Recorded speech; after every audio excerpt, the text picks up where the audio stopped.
Hello दोस्तों आज हम पढ़ेंगे सॉफ्टवेयर इंजीनियरिंग। तो चलिए शुरू करते हैं। तो सॉफ्टवेयर इंजीनियरिंग एक सब्जेक्ट है जहाँ पे हम स्टडी करते हैं कि सॉफ्टवेयर को कैसे इंजीनियर किया जाए, मतलब कि सॉफ्टवेयर को कैसे डेवलप किया जाए। तो सॉफ्टवेयर इंजीनियरिंग को समझने से पहले थोड़ा सा हम सॉफ्टवेयर के बारे में जान लेते हैं कि सॉफ्टवेयर होता क्या है। देखिए, जैसे कि आपको पता है कि सॉफ्टवेयर क्या है। सॉफ्टवेयर कलेक्शन है प्रोग्राम्स का, मतलब कि जो सॉफ्टवेयर है वो बहुत सारे प्रोग्राम से मिलकर बना है। अब प्रोग्राम्स क्या है? प्रोग्राम्स कुछ रिटर्न इंस्ट्रक्शंस होती हैं जो किसी प्रोग्रामिंग लैंग्वेज में लिखी जाती हैं। अब प्रोग्राम्स क्यों लिखे जाते हैं? प्रोग्राम्स लिखे जाते हैं कि किसी टास्क को परफॉर्म करने के लिए, मतलब कि जो प्रोग्राम्स होते हैं वो कुछ टास्क को परफॉर्म करते हैं और हमारी प्रॉब्लम्स को सॉल्व करते हैं। ठीक है, तो इसलिए प्रोग्राम्स लिखे जाते हैं और उन प्रोग्राम्स को जोड़कर एक सॉफ्टवेयर बन जाता है। और वो सॉफ्टवेयर से करते हैं वही सेम चीज़, हमारे कुछ टास्क को परफॉर्म करते हैं और हमारी कुछ प्रॉब्लम्स को सॉल्व करते हैं। ठीक है, तो सॉफ्टवेयर, इसलिए सॉफ्टवेयर हम यूज़ करते हैं। अब इन सॉफ्टवेयर को इंजीनियर कैसे करते हैं, तो इस सब्जेक्ट में हम सीख रहे हैं कि सॉफ्टवेयर इंजीनियरिंग वर्ड क्या है। इस वर्ड के बारे में हम समझने की कोशिश कर रहे हैं। तो हम इस आर्टिकल के तहत समझेंगे कि इस आर्टिकल में सॉफ्टवेयर इंजीनियरिंग कैसे समझाया गया है, क्योंकि ये आर्टिकल जो है मैंने ही लिखा है, वेबसाइट के ऊपर है, आप जाकर देख सकते हैं। तो पहले आप इस वीडियो में समझ लीजिए कि सॉफ्टवेयर इंजीनियरिंग क्या होता है, आप जाके तब पढ़ सकते हैं। तो सॉफ्टवेयर इंजीनियरिंग क्या है? ठीक है, सॉफ्टवेयर इंजीनियरिंग जैसे यहाँ पे कह रहा है कि software engineering is the study of developing software, मतलब कि सॉफ्टवेयर इंजीनियरिंग एक स्टडी है जहाँ पे हम स्टडी करते हैं कि सॉफ्टवेयर को कैसे डेवलप किया जाए। ठीक है, आप बिना सॉफ्टवेयर इंजीनियरिंग की प्रैक्टिस किए हुए, बिना सॉफ्टवेयर इंजीनियरिंग को सब्जेक्ट को पढ़े हुए आप सॉफ्टवेयर को डेवलप नहीं कर सकते हैं। ठीक है, वो क्यों नहीं कर सकते हम नीचे थोड़ा पढ़ेंगे, पहले इसके थोड़े पॉइंट समझ लेते हैं क्या होते हैं। In software engineering, we study how can we use our resources for developing the software in the best possible way. Software engineering में क्या होता है कि हम स्टडी करते हैं कि जो हमारे पास रिसोर्सेज हैं उनका हम बेस्ट पॉसिबल वे में हम कैसे यूज कर सकें।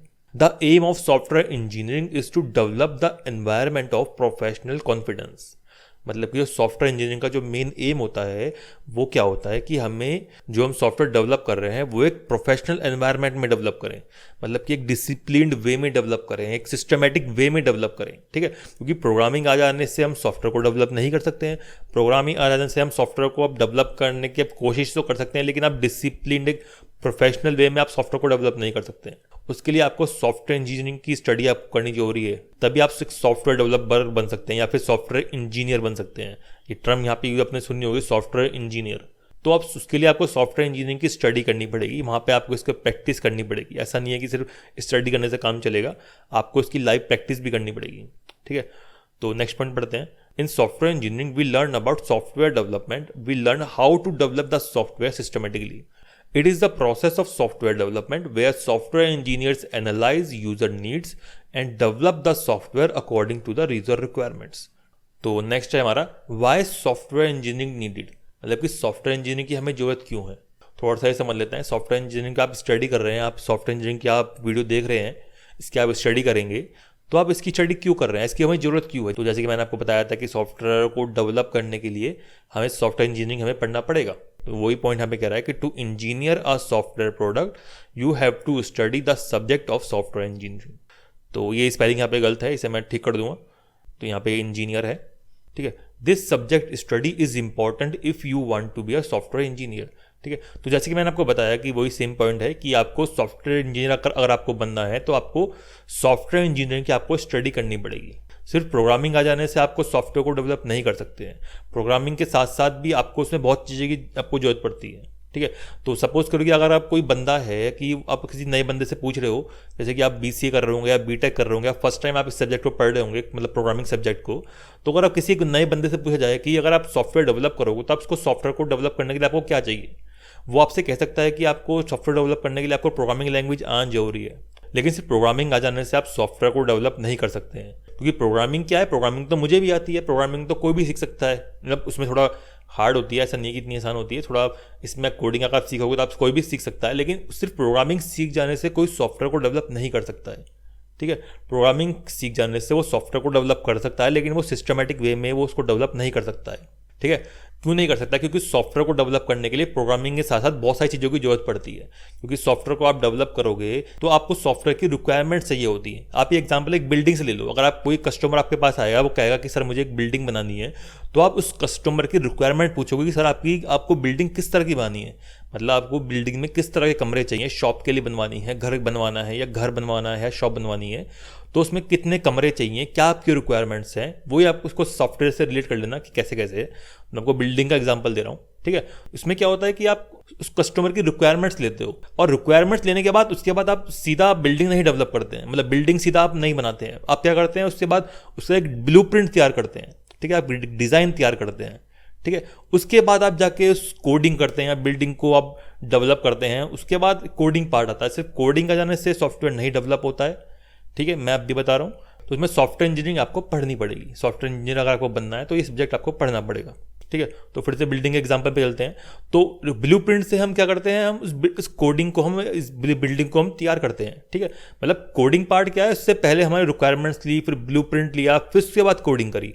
उसके बाद भी क्या होता है, उसके बाद हम उसकी बिल्डिंग का इंस्पेक्शन करते हैं, इसकी टेस्टिंग करते हैं, ठीक है। यही सब काम हमारा सॉफ्टवेयर में होता है। और उसके बाद क्या होता है, जब बिल्डिंग हमारी बनकर तैयार हो जाती है तो समय समय पर हम उस बिल्डिंग की मेंटेनेंस भी करते हैं।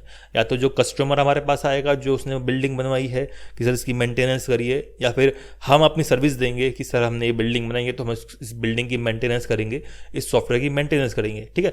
तो ये सारे पॉइंट्स एक सॉफ्टवेयर के अंदर भी होते हैं। सेम टू सेम बिल्डिंग जैसा प्रोसेस लगभग एक सॉफ्टवेयर के अंदर होता है सब कुछ, ठीक है।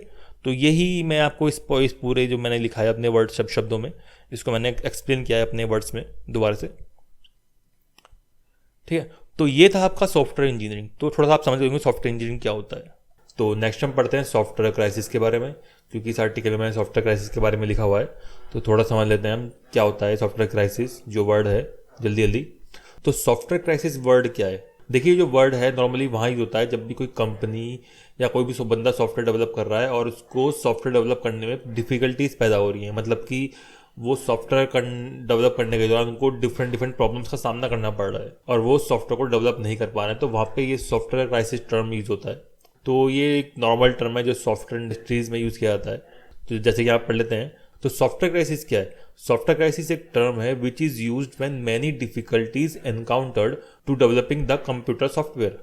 This term software crisis refer when a company face many problems to developing a software। जैसे मैंने बताया कि जो सॉफ्टवेयर क्राइसिस है, ये नॉर्मली जो शब्द है ये वाहिद होता है जब भी कोई कंपनी या कोई भी सॉफ्टवेयर डेवलपमेंट बनाने में कुछ प्रॉब्लम्स जब फेस होती हैं, तो वहाँ पे ये सॉफ्टवेयर क्राइसिस का टर्म यूज़ किया जाता है।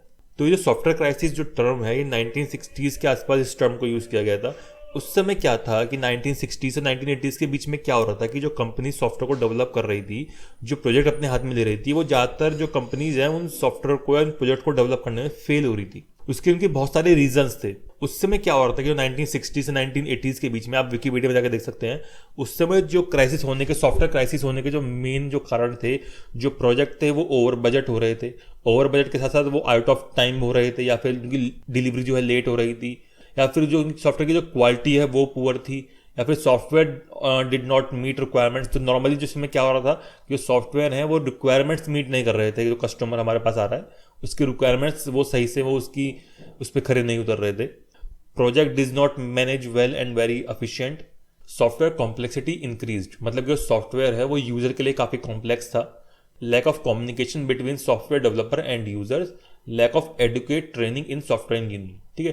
तो ये बेसिक जो कुछ रीजंस थे सॉफ्टवेयर क्राइसिस के जो होते हैं नॉर्मली, ठीक है। अगर कोई भी कंपनी सॉफ्टवेयर को डेवलप करेगी तो उस कंपनी को या उस पर्टिकुलर सॉफ्टवेयर को डेवलप करने के दौरान इन सारे जो है प्रॉब्लम से गुजरना पड़ सकता है, ठीक है।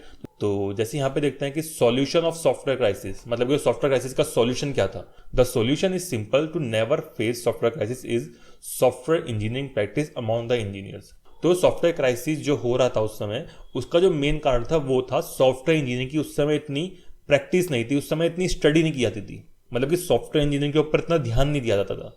तो इसका एक ही सॉल्यूशन था उस समय, जब 1960 से 80s के बीच में जब प्रॉब्लम्स क्रिएट हुई, तो लोगों की समझ में आया कि जो सॉफ्टवेयर इंजीनियरिंग है बहुत इंपॉर्टेंट है, उसके बारे में स्टडी करना इंपॉर्टेंट है ताकि सॉफ्टवेयर को साइंस से डेवलप किया जा सके।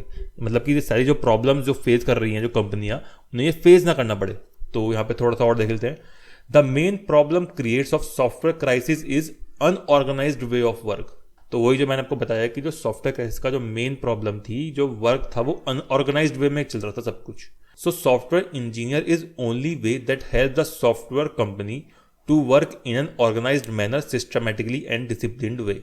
तो वही सब कुछ है जो मैं आपको ऊपर बताया कि सॉफ्टवेयर इंजीनियरिंग में क्या होता है कि सब कुछ ऑर्गेनाइज तरीके से आप काम कर सकते हैं, क्योंकि आप इसमें सॉफ्टवेयर इंजीनियरिंग की आप स्टडी करते हैं तो आपको एक बेसिक नॉलेज हो जाती है कि सॉफ्टवेयर को डेवलप कैसे किया जाता है। डेवलप करने का मतलब यहाँ पे प्रोग्रामिंग की बात नहीं हो रही, यहाँ पे और भी सारे जो स्टेप्स यहाँ पे फॉलो होते हैं उन सब की बात हो रही है।